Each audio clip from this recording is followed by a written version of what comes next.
So hi! Welcome and welcome back to my YouTube channel, and for today's tutorial, ituturo ko sa inyo kung paano nga ba mag-share ng mga links sa ating Facebook story. But first, kindly subscribe to my channel and don't forget to hit the subscribe button and the bell to notify you for my new updates. And if you want to learn more, just keep on watching and let's start.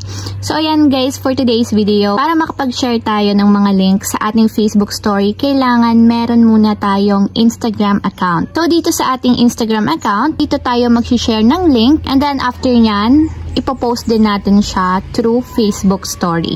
So ganito lang guys, yung unang-una natin gagawin is pumunta muna tayo sa ating Instagram account, and dito mag-create tayo ng Instagram story. So tap lang natin yung add button para makapag-create tayo ng story.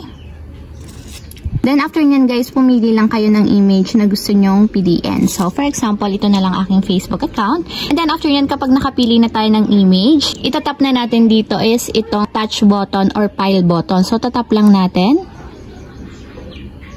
Then after nyan guys, hanapin nyo dito yung link. So ito yung link, itatap lang natin.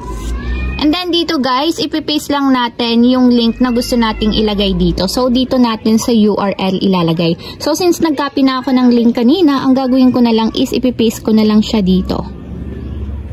So ayan guys, kung makikita nyo, may lumabas dyan na link. So kinopy ko lang siya kanina. And then kapag okay na, nakapag-paste na kayo ng link na gusto nyong i-share sa inyong story, itap na natin yung done. And ayan guys, ito na yung pinakang link na i-share din natin sa Facebook. So ito yung nasa Instagram story ko. So kapag okay na guys, i-tap na natin yung itong arrow button sa baba. And kung makikita nyo, naka-default siya, naka-share din siya sa Facebook story. So kailangan guys, ganito yung nakalagay, your story in Facebook story, para mag-appear din siya sa ating Facebook story. So tap na natin yung share para ma-share na siya sa pareho nating story. So done lang natin.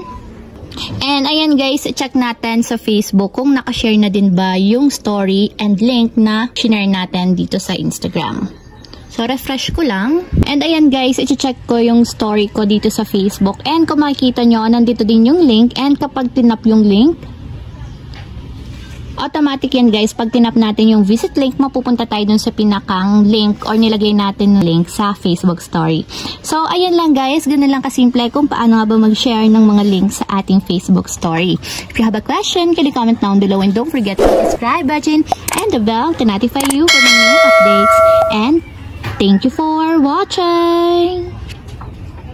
Living life, every day, late at night, not okay.